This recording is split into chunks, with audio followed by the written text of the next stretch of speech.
So welcome to Tiny Bytes. The topic for today is Poster My Wall. And here's what this little mini video is going to cover. First of all, what is it? What is postermywall.com and how can I use it to make fast flyers for my church team needs? It doesn't matter if you are the youth group, if you are the choir, if you're adult religious education, sooner or later you're going to want to promote your event to the rest of the congregation and the general public, and you're going to need something, a flyer at minimum. But not all of us are artists. What are we going to do then? I wanted to show you an easy tool that anybody could use, and that's called Poster My Wall. I'm assuming you have a working browser and an internet connection, and you can open a tab and go to postermywall.com, and this is what it's going to look like. For the purposes of this video, let's pretend it's the youth group, and they're going to have a bake sale to benefit the food bank. So you don't have to invent things from zero. You can go ahead and search the templates. I'm going to search for bake sale, and you'll see a whole bunch of different ones pop up. You probably don't want this first one. It gives you an upcharge for using Getty stock images, so don't do that. Over here, you see this little icon. It looks like a little video camera. If I hover over it, you see the little juggling chef. You probably don't want that for a print bake sale. But there are many things that you can choose that do work. So let's scroll through some and find a cute one. Here we go, bake sale. And you'll see once you click on it that it'll open up, tell you who the designer was, and you have this customize the template button. Go ahead and click on that. And let's make some simple changes for practice. First of all, it's the youth group, so I'm going to come over here to text in my menu bar and click on it. I want plain text, and you'll see it pop up here. The white looks good to me. I'm just going to put youth group, but the size is a little bit small. Over here on this side for the edit text, you can change the font to something else, cartoony style, if you like that. If you prefer something more plain, you can pick something more plain.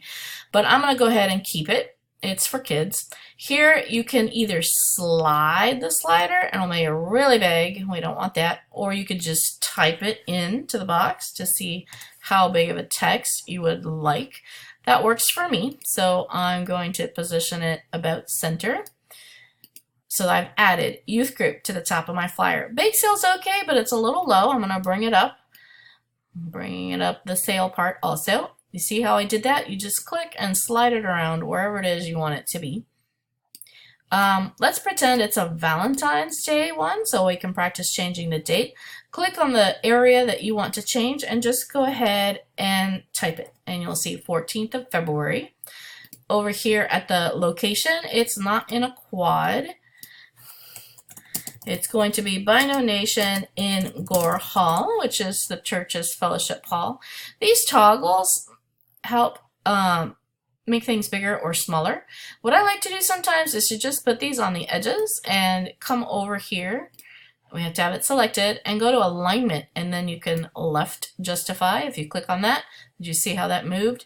We can center. We can right justify, and we can make everything even across the page. I'm going to go ahead with center because I think that looks fine.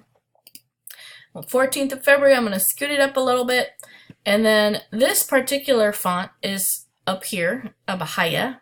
I like it. I'm going to go with it. Here's two ways to do it. I could go back like I showed you before and go to text and add plain text and then correct it. But to keep it the same size, I'm just going to copy this. That's Command C if you're on a PC, or the butterfly key if you are on a Mac. Command C and Command Paste. Now I have two of them. I'm going to bring this one to the bottom, and then I'm going to correct it. So I can have for more info, email youth group at orlandouu.org. That way, if someone who didn't make the bake sale or they have questions about what to bring, if they're a parent, they have a way of reaching me.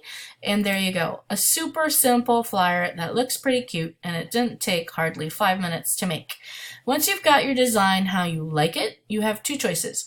You can save it if you want to save it, and if you don't have an account with Poster My Wall, you will be prompted to make your login. Or you can just download it. It's a throwaway design. I can click download, And I want the free one. Don't pay for fancy. It's okay if it has a small watermark. So once you've selected the level you want, basic image is free, then click download button. You'll see it appear at the bottom of corner of your browser. You might not be able to see it in the video, but I'm going to go ahead and click on it. And here you go. It appeared on the screen. Let me shrink it so we can see all of it. And that is my copy of it in my preview. I'm on a Mac, so it's on preview. It will open in whatever you use for your images on your PC. And you see the very tiny watermark in the corner, made with postermywall.com. At this point, you can just save it like it is. It's going to come out as a JPEG, and then you can send it on to whoever it is you need to send it to, whether it's the church e-blast or the Facebook or your friends or whatever it is you need to promote it to. You can also save it as a PDF and then send it on to your printer and print it if you don't like printing from a JPEG, or your computer doesn't like it, or if you're bringing it into the church office to print it, it likes it best as a PDF. If you have more questions on that, let me know. But for now, let's go ahead and try making our own bake sale flyers. This time, make it from your group, and let's see how they turn out. Thank you for listening. I'll see you next time on Tiny Bytes.